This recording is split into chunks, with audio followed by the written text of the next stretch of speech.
আলেমরা আমরা জানি তারা মুসলমান, তারা শান্তিপ্রিয়, তারা ধর্মে কর্মে বিশ্বাস করে। তাদের হাতে কি ছিল আমরা জানি। তাদের হাতে ছিল জানামাজ, তাদের হাতে ছিল তাসবিহ, তাদের হাতে ছিল কোরআন শরীফ, ঠিক কিনা?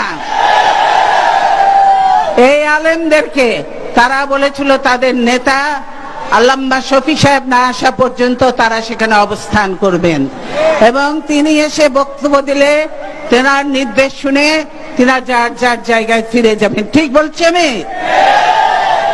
কিন্তু আপনারা কি দেখেছেন?